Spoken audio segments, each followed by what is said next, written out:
Hello everyone. Cal Black Inishia. Kian Inishli.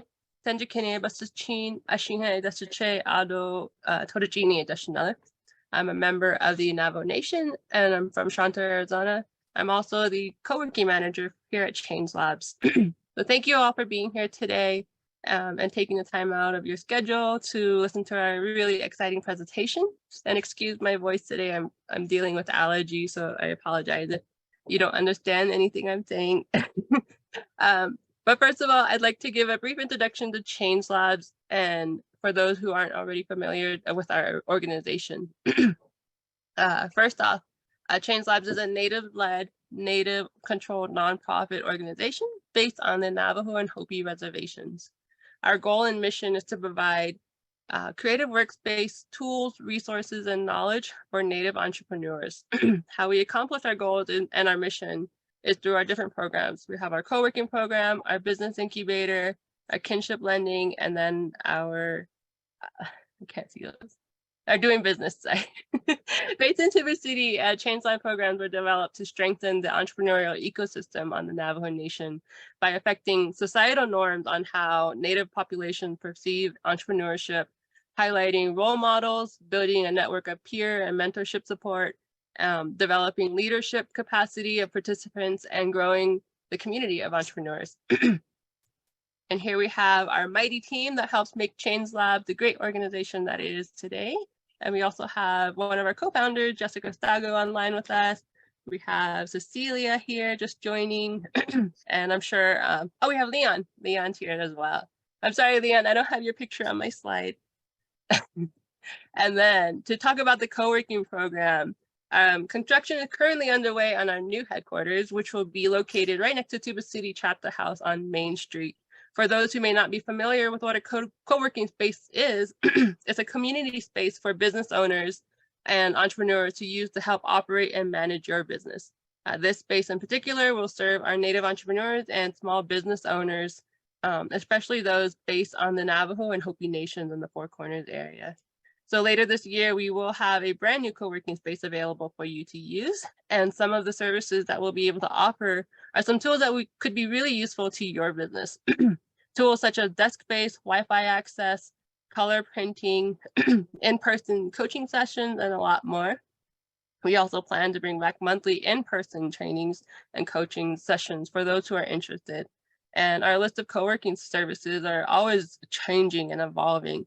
So if you have any suggestions or ideas on how we can better serve you and your business, please let us know. We're definitely open to those suggestions.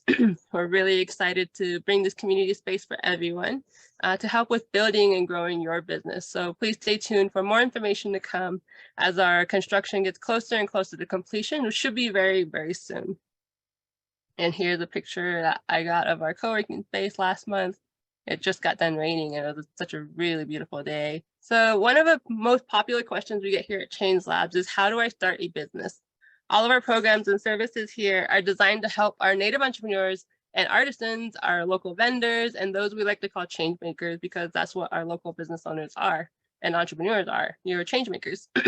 If you're a Native entrepreneur or small business owner yourself, please know that you're absolutely crucial to our local economies, and Change Labs is here to help you both start up and strengthen your businesses. Now, for a brief overview of the Business Incubator program, it's one of the only Native-led business incubators for Native entrepreneurs in this country, and we're right here on the Navajo Nation, on the border of the Hopi Nation. This program is led by our Director of Business Incubation, Cecilia So, and starting this year is a 6-month program for Native entrepreneurs who want support and training on how to start and operate your business.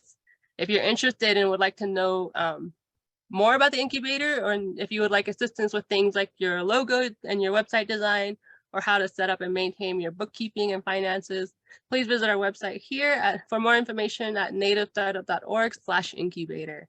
And next is another question we get often: how do I get help running my business? There's so many aspects to being an entrepreneur, and the solution you're looking for may not always be obvious. At Change Labs, one of our driving factors is care and kinship. Building relationships among our communities and our nations, and how Change Labs can help there through our business coaching appointments. We offer free virtual 90-minute appointments with any of our business coaches. They're available on Mondays from 11 a.m. to 5 p.m. Mountain Daylight Time. So we operate on daylight time. And they each have their own area of expertise depending on the kind of support you're looking for. We have a team of very bright and very eager coaches, and they're each incredibly knowledgeable in their specialties and will be able to assist you with the areas that you're needing help with your business. The coaches are able to assist you in areas from marketing to accounting and bookkeeping systems, or if you're just starting out, they can assist you with creating a business model and navigating the Navajo Nation system for things such as your business site lease and registering with the Navajo Nation Business Regulatory. This coming Monday, we have Cecilia. Coach Cecilia will be able to take your questions and give you advice in her areas of expertise. And you can find more information on what she can help you with and book your appointment with any one of our coaches at the link here at nativestartup.org/events. And then another common question that we get here at Change Labs is, how do I create a website? Until Change Labs can go back to hosting open studio hours at our HQ in Tuba City, we will refer you to our YouTube channel. We currently have over 50 recorded sessions and discussions, each designed for Native business owners and led by our incredible network of Native entrepreneurs and creatives and others in our network. And we've covered topics like social media marketing, website design, doing business on the Navajo Nation, and a lot more. It's a growing archive with shared knowledge from other Natives and others in our network who really want to see our Native people thrive and their businesses thrive as well. To access many of our past sessions and our listings of resources, such as grants and other informational events, I'll refer you to our link here, nativestartup.org/resources. We update this page pretty regularly, so please be sure to check in every now and then for upcoming opportunities. Another great resource we have is our social media platforms. We're on Facebook, Instagram, LinkedIn, and Twitter. And I recommend you check those pages out for our regular postings and updates as well. Change Lab does like to share posts from many of our partners and others in our network for great opportunities and resources that we think could be useful for you and your business. And lastly, there's a whole spectrum of who we consider Native entrepreneurs, and we here at Change Labs have been curating our own list of them. If you're in the market for finding other Native service providers who can help you with your business, we currently have over 600 Native-owned businesses listed there. And they're all great, really great resources for helping to start up and operate your own business. Or maybe you're just searching for Native-made products. You can visit the site here at resrising.org. And if you're a Native entrepreneur and business owner yourself, and you have services or products that you'd like to promote, please feel free to add yourself to the listing. It's free and it's a fairly simple process. All right, if you have any questions about Change Labs at all, or if you're interested in any of our services and would like to know where to start, please feel free to email me. My email is here, it's raquel@nativestartup.org, or you can visit Change Labs website at nativestartup.org. Now, before we get started with our guest speakers for today, I want to touch base on our workshop etiquette and how we can be respectful of their time today. We do ask that you stay on mute during the presentation unless you're called upon, but please feel free to populate the chat box or raise your virtual hand, and we'll make sure to get to them your question before we end our session today. And then also another reminder is our session is being recorded and will be available on Change Lab YouTube later this week. So if you get cut off or have to leave the session early, we will have it available. All right, and now introducing our guests for today. We have Kaleigh and Krisandra. They're both sustainability consultants for Thrive Consultancy, Inc. Kaleigh graduated with her master's in sustainability solutions from ASU. She's passionate about integrating the tenets of climate justice and equity into sustainable business practices and models. And then Krisandra also graduated from ASU with her master's in sustainability solutions from ASU. And she believes community wealth building and the advancement of democratic economics are critical pathways to the co-creation of a more inclusive and a robust local economies. And they will be talking to us about the basics of co-ops, giving us the co-ops 101. Cooperatives provide people with a way of collectively organizing in pursuit of a shared goal. And I will let Krisandra and Kaleigh elaborate more on that. I'm sure they'll be able to speak on it more elaborately than I can. And my voice is starting to run out. So Kaleigh and Krisandra, I will turn the time over to you. Thank you so much for being here. Thank you. Yes, thank you for that great introduction. Hi, everyone. Welcome. Thank you for joining us today for our Co-op 101 presentation. So Raquel just did a great job at introducing us. So I just want to let you know, I'm Kaleigh, this is Krisandra, and we're both consultants for Thrive Consultancy. So in this presentation today, we're going to define what a cooperative business is, describe who the key players are and their responsibilities. We're going to discuss the advantages of the cooperative business model. We're also going to look at how cooperatives operate, are incorporated, and are funded. And finally, we're going to conclude with a couple of examples, and then we'll have plenty of time for questions. So in the next few slides, we're going to briefly define the term co-op. We're also going to look at how co-ops are structured and the various ways the model can manifest. So put most simply, cooperatives are a way to organize a group of people in pursuit of a shared goal. They are rooted in collective action, a practice that has been activated by communities globally for generations. Co-ops as an organizational model can be easily adapted to support community well-being and local lifeways. So specifically in the context of business, though, a cooperative is defined as an organization that is owned and governed by the people to meet their common economic, social, and or cultural needs and aspirations through a jointly owned and democratically controlled enterprise. And this is just a fancy way to say that a cooperative is a values-based business that is co-owned by a group of people to meet a shared goal. So one of the unique aspects of cooperative business is that almost all of them operate according to the same 7 principles. These principles guide the cooperative on how to put its values into practice. So the first is voluntary and open membership. And this represents the fact that cooperative membership is open to anyone, so long as they are willing to accept the responsibilities of membership.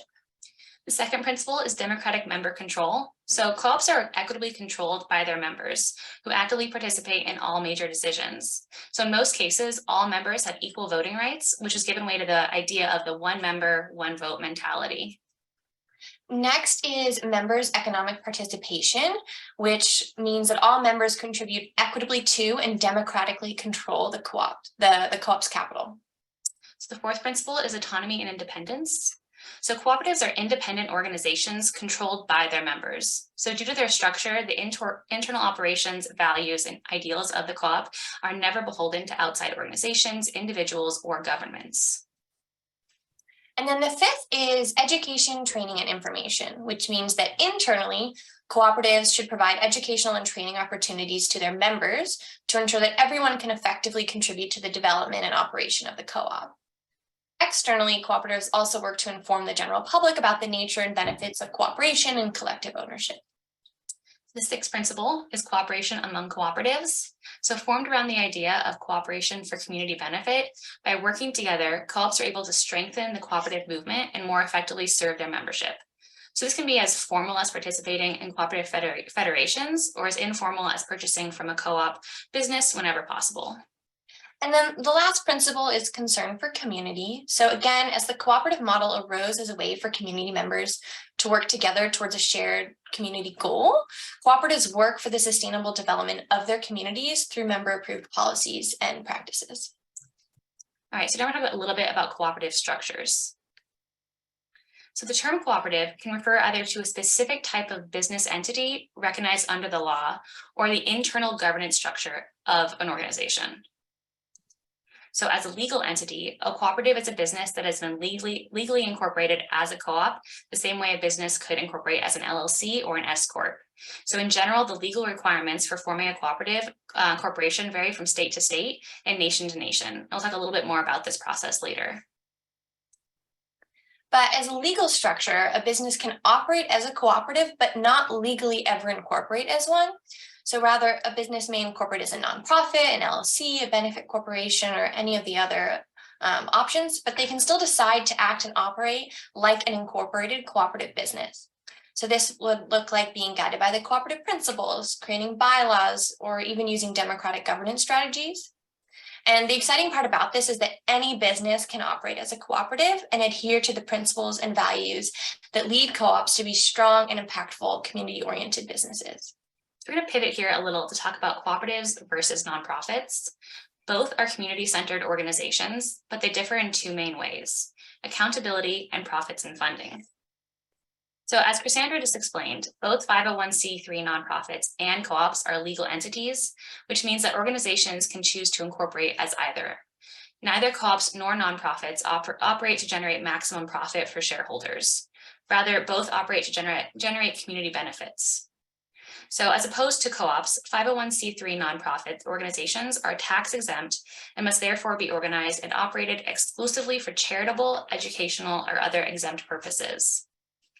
So a 501c3 nonprofit is primarily accountable to the public, though like a cooperative, they may choose to also be accountable to membership. This means that both nonprofits and co-ops can be structured to ensure democratic control by stakeholders, such as workers or community members. And then when it comes to profits, both cooperatives and nonprofits can be governed democratically and generate a profit. The main difference between the two is how money flows back into the community. So a tax-exempt nonprofit organization cannot distribute profits to members or investors, while a cooperative corporation generally distributes its profits based on its members' participation in the cooperative. So typically cooperatives and nonprofits are also funded differently. Cooperatives generate most or all of their revenue through the sale of goods and services, whereas nonprofits primarily receive tax-deductible donations from community members and foundations. Okay, so in summary, co-ops and nonprofits are just two legal forms that can be used to build democratic organizations. Each is specifically designed to limit profit maximization as a primary motivator and to create broad social benefit.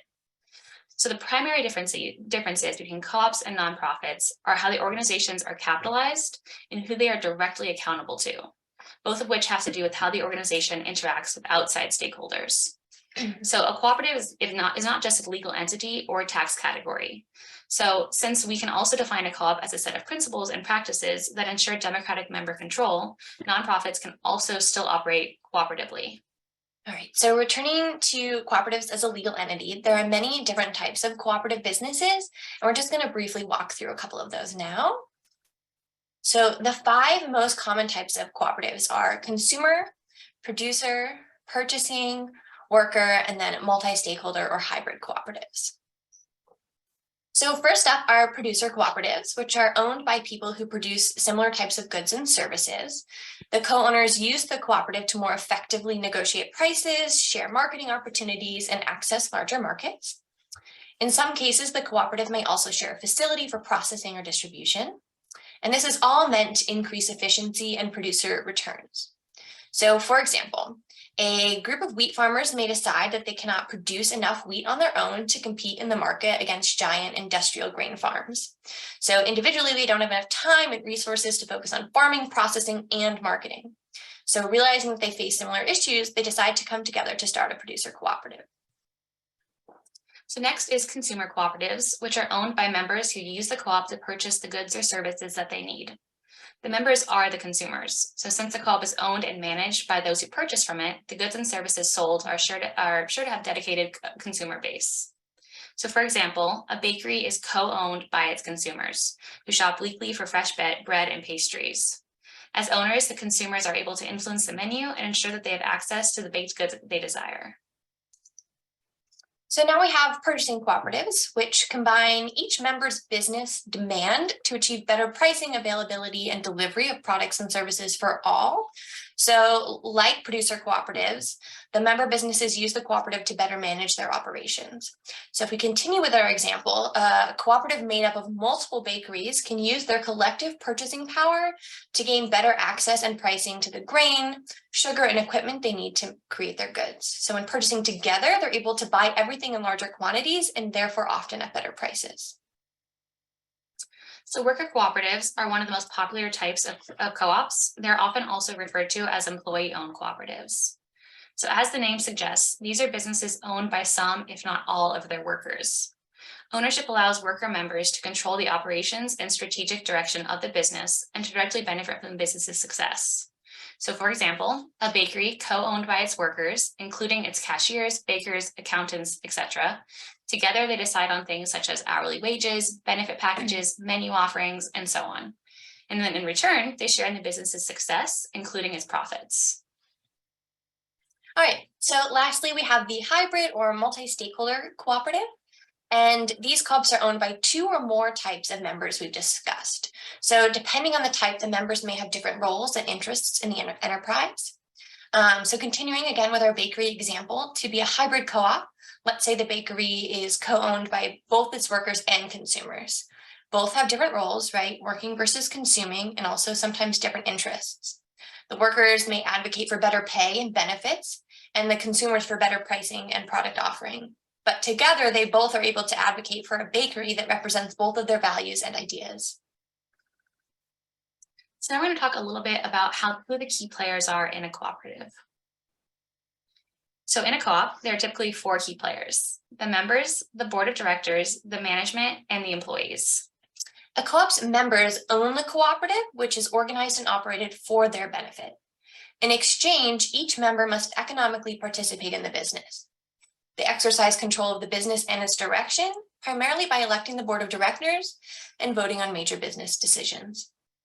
So the board of directors is a group of individual members who serve as the governing body of the co-op.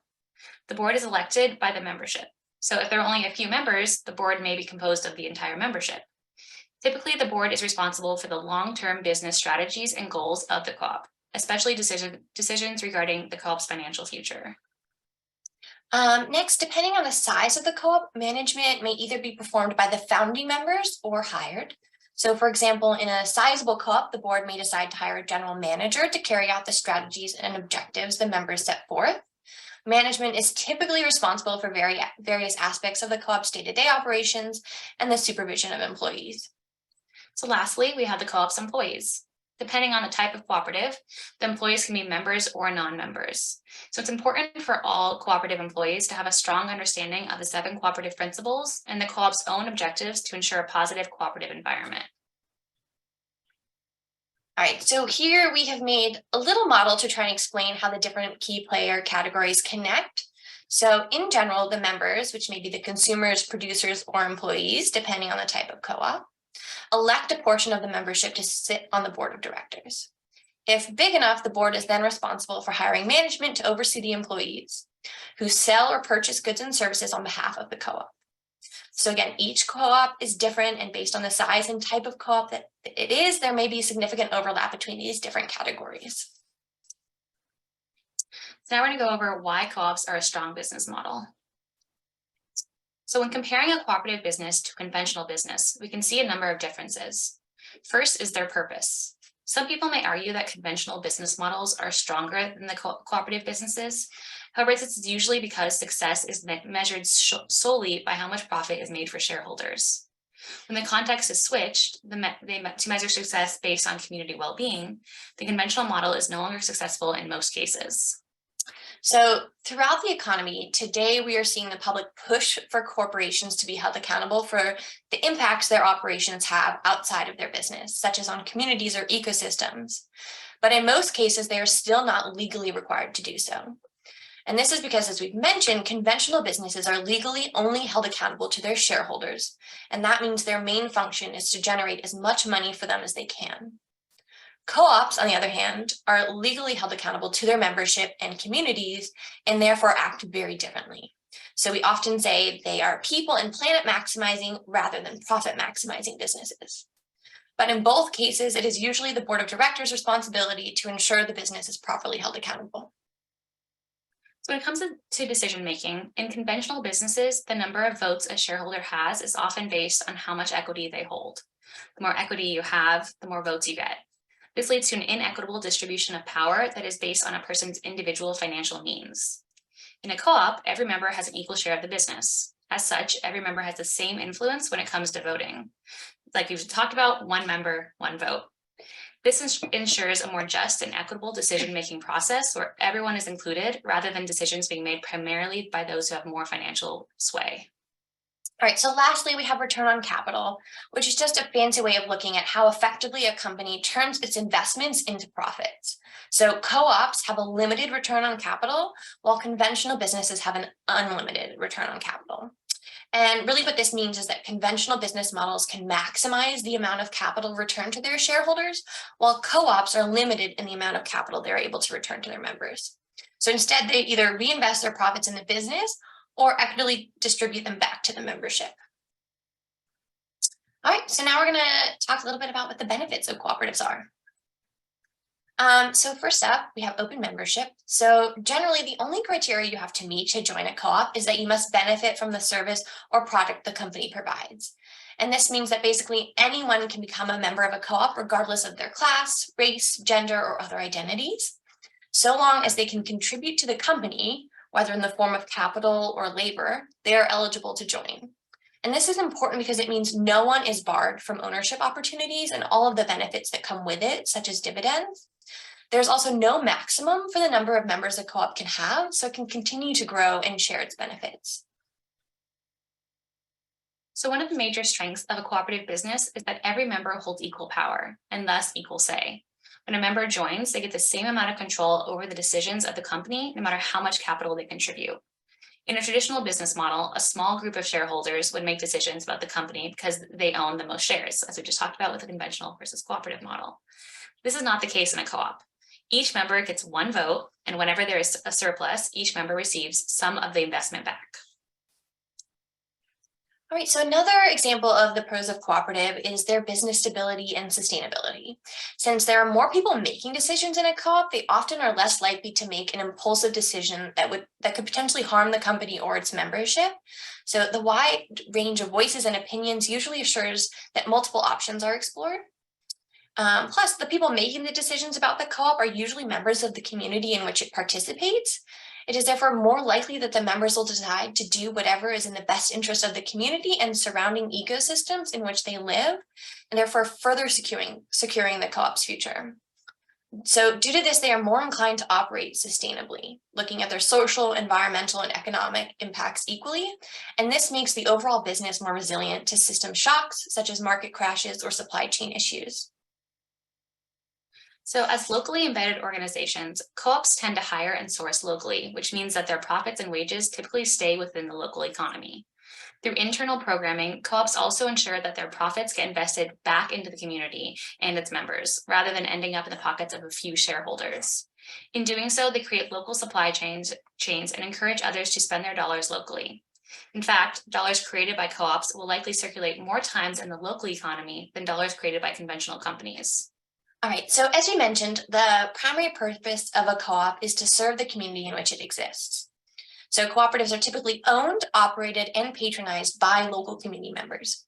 And due to this, from all sides, co-ops are incentivized to care for the well-being of their community.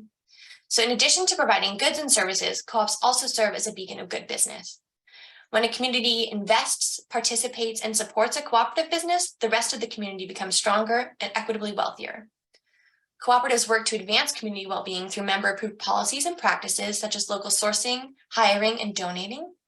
And by using business practices that are environmentally responsible and socially just, cooperatives can positively serve their communities. Co-ops also provide education and instruction for their members, employees, and representatives so they can successfully contribute to the cooperative and encourage them to spread information about the co-op. So cooperative businesses typically focus on access rather than profit.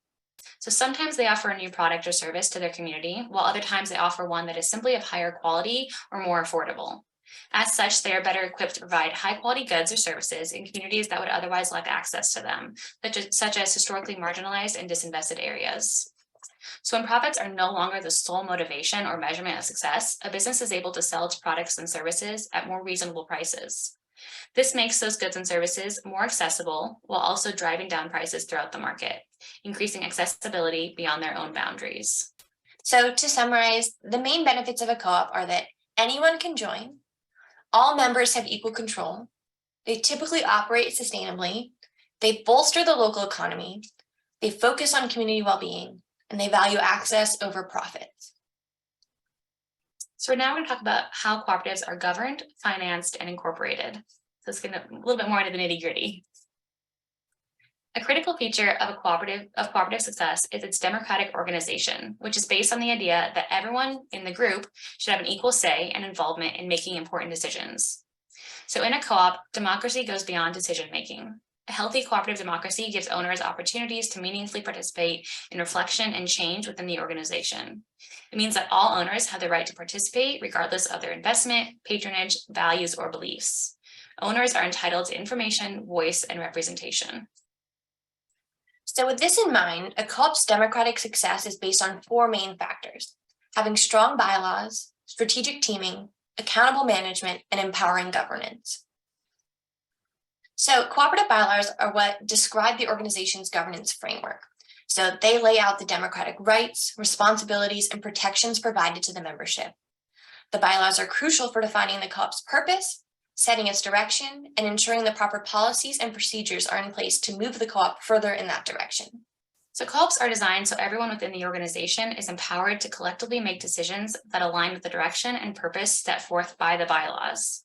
This requires providing opportunities for the co-learning needed to make informed decisions and the maintenance of a supportive group culture, even in the case of disagreements. All right, so as we said earlier, a co-op's management is controlled by the co-op's board and focuses on ensuring that the co-op's day-to-day operations are in line with the interests and values set forth in the bylaws. And this signifies the importance of finding a balance between empowering those within the co-op to be successful while also holding them accountable for the power they hold. So in practice, this can look like having clear expectations, implementing checks and balances, and delegating power and responsibility to ensure efficient operations. Cooperative governance is a set of internal and external operations and procedures that steer the enterprise toward economic, social, and cultural success. It consists of answering key questions, defining roles and responsibilities, and establishing processes for setting expectations and ensuring accountability. Cooperative governance occurs throughout the co-op at every level and by all the key players we previously mentioned. All right, so we're now going to talk about decision-making, which is one of the most unique aspects of cooperatives. And this is because in a co-op, decisions are made via voting. So as part of its democratic structure, every member gets one vote. All members vote in board elections and directly on major decisions, such as changes to the cooperative's bylaws or direction. So to be informed voters, all members are encouraged to understand and be aware of the issues and choices facing the cooperative. So in general, there are two options for decision-making structures in co-ops: majority rules and unanimous.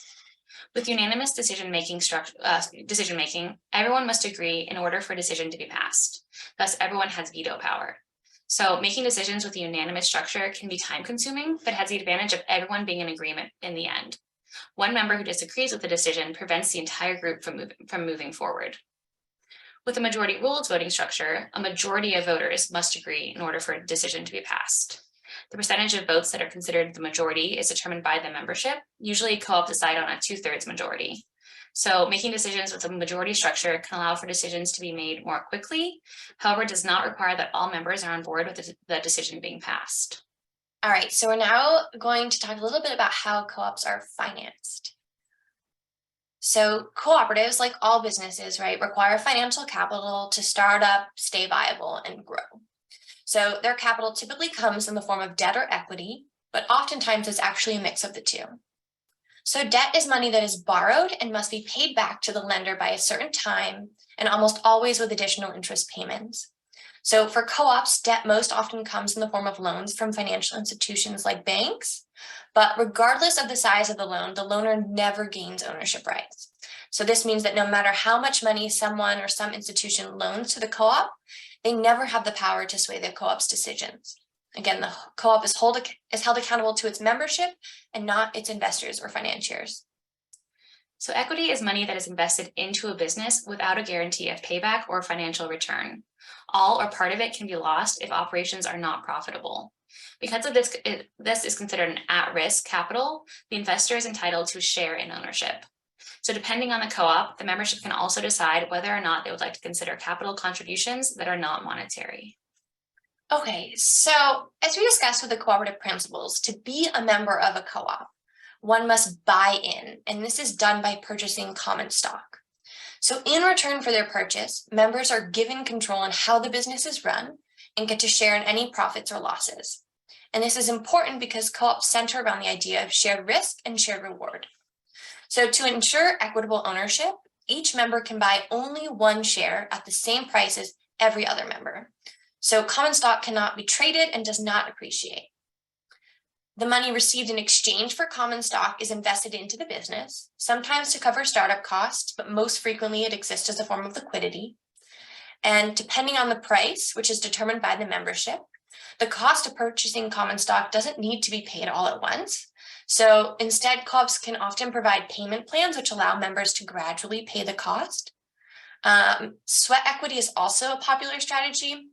It allows members to buy into the co-op by contributing their time and labor instead of financial capital.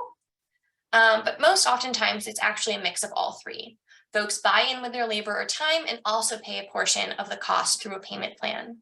In worker-owned co-ops, the employee owners may even elect to have a small fee taken out of every paycheck until they've completed payment. Typical buy-in is about $5,000.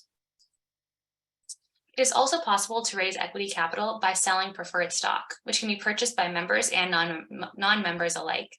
In purchasing preferred stock, folks are not guaranteed member voting rights, but are eligible to receive a dividend paid out of the cooperative's net profits at the discretion of the board. The offering of preferred stock is primarily a fundraising strategy. It is better than bank loan because it allows co-ops to define their own repayment plans and terms. All right, so co-ops also have access to the same funding opportunities as traditional businesses, right? So this includes investments such as from friends, families, members, impact and angel investors. Crowdfunding is also a really popular fundraising technique for cooperatives, and this is because it aligns really well with preferred stock fundraising. So with this method, a large group of like-minded folks can choose to invest in the co-op in exchange for preferred stock or other rewards. And then lastly, co-ops are unique in that they're a for-profit business entity that can actually apply for grants. So while grants can be time-consuming to apply for, they require no payback, they accrue no interest, and they require no financial return. But eligibility requirements for grants can be strict, and there are typically contingencies for how the money can be used.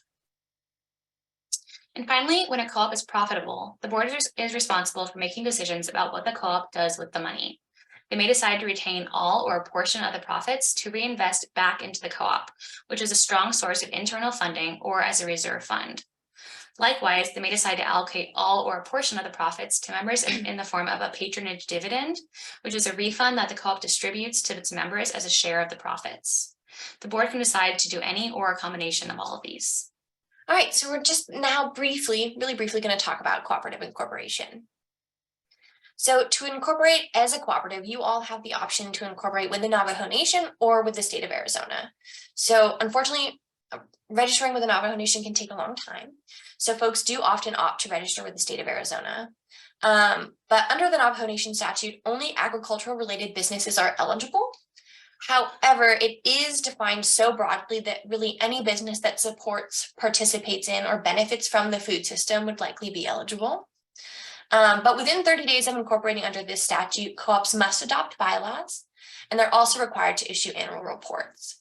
Neither formally adopting bylaws or annual reporting is legally required by the state of Arizona. But regardless of where you may choose to incorporate, both articles of incorporation and bylaws are really important documents. The Articles of Incorporation is the first organizational document created when starting a co-op, and once recorded with the appropriate state official, establishes the co-op as a unique entity in the eyes of the state. So the articles usually include the name of the association, its purpose, the place where its principal business will be transacted, the term for which it is to exist, the number of directors and term length, and how the stocks and shares are to be distributed. Okay, so then, as you mentioned earlier, after incorporation, the bylaws are usually adopted, providing a plan for how the cooperative should function, its internal operations, and its structure. They state how the cooperative will conduct its business and must be consistent with both state statutes and the Articles of Incorporation. And they usually include information and procedures regarding meetings, quorums, voting, roles and responsibilities, penalties, member qualifications and fees, and patronage dividends. Fortunately, there are a lot of really great examples out there for both Articles of Incorporation and bylaws, so folks are not required to reinvent the wheel every time. Okay, and this is not required, but we just want to make a note of the importance of a proper business plan to a co-op's success. So in the case of a cooperative business, which many folks are not familiar with, it's especially important to make good use of a business plan. This gives you the opportunity to detail your values and beliefs and what a cooperative is, but also the purpose and structure of your co-op. All right, so we know that everything we just said can feel really overwhelming, so we wanted to share 2 regional examples of Indigenous-owned co-ops that are successfully navigating this space to provide some hope and joy. All right, so this is the Food Forest Cooperative. They incorporated as a worker-owned co-op in August of 2022 and are located at Spaces of Opportunity in South Phoenix. Their mission is to provide fresh, regionally and culturally appropriate foods through sustainable farming practices. They use a multi-layered regenerative approach to growing food that includes different varieties of fruit trees, herbs, and medicinal plants. And so due to its small size, all 5 member owners currently sit on the board and are also employees. They engage with the local community by offering educational opportunities around the value of culturally relevant whole fruits and vegetables, medicine making, and the many uses of edible and medicinal plants. The San Xavier Cooperative Association, which was formed in 1971, is a producer co-op committed to healthy farming practices and growing traditional crops to support their cultural and environmental values, as well as support economic development within the community. The co-op grows traditional crops such as beans, corn, and squash, and they also educate the local community on harvesting, preserving, and cooking traditional wild Sonoran desert foods. So San Xavier is directed by a cooperative of tribal landowners on the Tohono O'odham Nation. All right, so we now have time for any questions, comments, or ideas from you all. We know that was a lot, so please ask away. You can also write them in the chat if you feel more comfortable. You can also go back to any slide if you missed something or if it was too fast. We did design the slides with a lot of text on them with the purpose of that we will send these out as a PDF for you all so you have them as a resource. When you were talking about the legal formations, well, an earlier slide said that you could be an LLC. Can you explain a little bit how an LLC could be registered as or could operate as a co-op? Yeah, absolutely. So an LLC can operate as a co-op by creating their own bylaws. So they can just create that internal document that, similar to kind of an employee handbook or a strategic plan that details, the practices, policies, and values of the business. Another big one would be democratic governance, right? So who are they including in their decision-making structures? Are they asking employees? Are they operating with concern for the community? Are they incorporating any of the cooperative principles, right? So it can be adopted in such a way that folks can use those decision-making opportunities and principles to steer their business towards a more cooperatively designed entity. Yeah, in the state of Arizona, there are about, I think, 3 incorporated under the Arizona law, and the rest of in the state, they call themselves co-ops, they operate as co-ops, but they are not incorporated as cooperatives. So there is a way to do that. So in the state of Arizona, you need to have at least 5 people, so 5 member owners to incorporate as a cooperative. And so a lot of times, if you don't have the sufficient number of folks at the time of incorporation, people will opt for a different type of legal entity. But in order to still act with their values and do business based on their values, they may choose to operate in a more cooperative manner. And then Leon asked about the term of the co-op in the Articles of Incorporation. And yes, it is about the intended length and duration of the cooperative of the business. Delphina has a great question.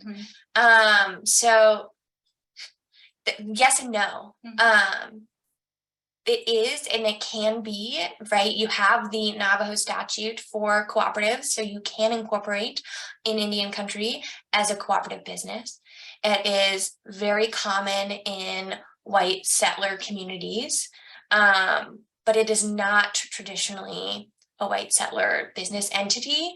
It has really anti-colonial roots, but it can really be done anywhere and in any way. It really is just a pathway to instilling the values of your community into a business to reach a goal, whether it's providing access to healthy foods or providing services in areas where they're currently lacking. What would you say or recommend for forming a good ecosystem to make this possible? I know we're talking about locally based stuff, I know there's favorable probably ecosystem type of, I'm meaning economic ecosystems that would favor something like this. How would you describe that, and how could other people influence that or build that so that way a co-op could be successful where they're at? That's a Yeah, great question. Such a good question. Do you wanna Well, take this one? it's so hard because Arizona, like in Arizona, like with Thrive, that's what we're really trying to do is build this ecosystem here. A lot of what we've been doing is more educational based stuff, workshops, trainings, just spreading the word about what cooperatives are and why they're so important. We host a program every few months with Co-op 101 training. And a lot of people, they don't leave and start a co-op right away, but they understand it, they have those values, those beliefs, and then they start spreading the word as well. So it's just a lot about education. And it's a lot about blending as well. So Change Labs is a great resource for that, right? So the type of support that Change Labs is providing is also integral to creating a supportive cooperative ecosystem. So marketing, decision-making, I mean, talking about laws and statutes, understanding what they mean, how they look, you know, pushing maybe for the statute to move beyond just agriculturally related cooperatives, you know, looking at why does it take so long to incorporate in under the Navajo statute versus the Arizona statute. So you can kind of push top down, bottom up, and also do a lot of work in the middle to make that happen. We can send you resources after this if you'd like on the cooperative ecosystem in Arizona. We also did a workshop and have a webinar based on the cooperative food ecosystem in Arizona on our website. So we have a lot of resources we could send to you. But it's a really new and up and coming area in Arizona. Yeah. So many other states have so many cooperatives, they're huge, but not here.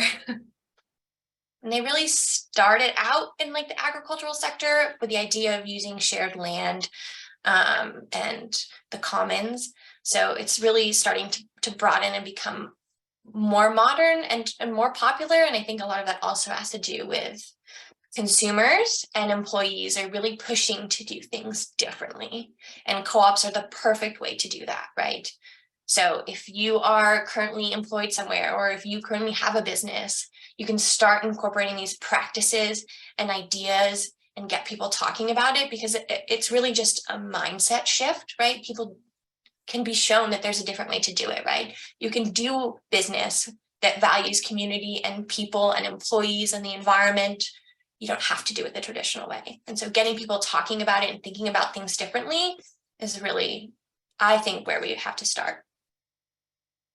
Hopefully that was helpful. That was very long-winded. I'm so sorry. Well, that was very useful. Thank you so much. So Sarah asked if there are any farm credit unions or other banking cooperatives to fund other co-ops. Yes. So it depends on where you are and what you're looking for. There are many different institutions that you could go to for funding. There are nationally and sometimes regionally cooperative banks that look specifically to fund cooperatives. Credit unions are a really popular answer as well. Credit unions are themselves cooperatives. So they're better apt at really understanding what the cooperative model looks like, why, you know, the financials of a cooperative might look different than a traditional business. And then there are also community development financial institutions. So Native Community Capital is a really great example of an institution that would look into funding a local co-op. And then there are other interests like businesses like Shared Capital and Project Equity that also help with such like this on a national scale. And Seed Commons. And Seed Commons. Yeah. Yes, yes. I have a question if there's no other questions on when you were talking about the preferred stock. Can preferred stock be purchased by people who are not members of the co-op? Yeah, so it's actually most often purchased by people that are not members of the co-op. And it's usually done before incorporation, or sorry, before launching as a form of startup capital, right? So folks can say, hey, I'd like to, let's say preferred stocks, you're selling them for $100 and you're trying to gain funds. So let's say 500 people in the community say, hey, I'd like to purchase a piece of preferred stock. That's $5,000 that can go towards your startup funds, which should go a long way. Members can also purchase preferred stock, but the main difference is that preferred stock does not grant any voting rights. So it doesn't, so you can purchase 500 shares of preferred stock if you're a member, but you still only get one vote because of your common stock. So it's really, you know, anyone can purchase preferred stock. And so that model would have to go through the not traditional, but like you would have to be incorporated. Or can you have preferred stock as an LLC? That is a great question. Really good I would question. assume so, but I do not know. I would actually have to research that and let you know. Yeah, because you'd still have like, common stock and buy-in as an LLC. So I'd assume you could still do preferred stock. I would too, but Yeah. we can do some research and we can get back to you. So then the common stock is members, right? Yeah, it is the member share. Yeah, it's the buy-in. Okay. Yeah. So there's two different categories, right? So common stock comes with voting rights and it's only one stock per person. And then preferred shares does not come with any voting rights. And you can buy as many as you want. And in return, the co-op provides you with your share of the profits prior to the membership. However, you might still not get your preferred stock back. It might not be profitable, or the business might go under, and then you don't get anything back for it. We also have a workshop or a webinar on our website that's about cooperative financing as well. So we're happy to share that. We did such a high level today that we could do whole presentations on all the different aspects. So we really appreciate your questions. Is it normally an attorney that does the bylaws writes the bylaws that would be turned in for the registration for a co-op? So usually the members are the ones who are writing the bylaws. Attorneys and consultants may be, roped in and asked for their opinion, but it's really supposed to be the membership. And, they may base it on models that they've seen. Most cooperatives are pretty transparent about their bylaws and articles of incorporation, and they share those pretty widely. So it's often people taking little bits from here and there and instilling their own values and ideas into the formula. I do know when Food Forest was incorporating, they worked with a lawyer, but that was more likely for the incorporation process with the state of Arizona because it's difficult with co-ops. But yes, I'm pretty sure you write your own for both. And I think we have examples of both on our website as well. Not to keep plugging our website, but we do have examples of those too. Yeah, so thank you all so much for attending today. If you'd like to learn more or have questions about anything we discussed today, you can reach out to us via email or through Thrive socials. Again, on our website, we have the workshop recordings. So we've got one for building the cooperative food economy, financing cooperative businesses, cooperative business incorporation in Arizona, and then community wealth building. Great. Thank you so much, Kaleigh and Krisandra. My voice is not coming back. Thank you for your presentation today. Thank you for your time for being here. Let me share my screen one last time. If anyone has any questions about today's presentation and would like to get into touch with Kaleigh or Krisandra for any more questions about co-ops, feel free to email me as well, and I can make sure to get you guys connected. And if you have any questions about my portion of the presentation today, you can also let me know as well. So other than that, we are set for today. If you have any other questions, I don't see any in the chat. I will bid adieu, and I hope everyone has a fun weekend. We'll see you in a couple of weeks again for our next workshop, and keep a lookout for that one. We'll be covering the business model canvas and storytelling aspect of the structure of your business with Mr. Peter Duran. I don't have his graphic up right now, but please keep a lookout on our website and our social medias platforms for that announcement. It'll be around the same time, or at the same time, 11:30 Mountain Daylight Time, and that'll be April 12th. All right. Thank you, everyone. We'll see you later. Have a great day. Thank you. It's like a cage for me back home. I will not be who you be.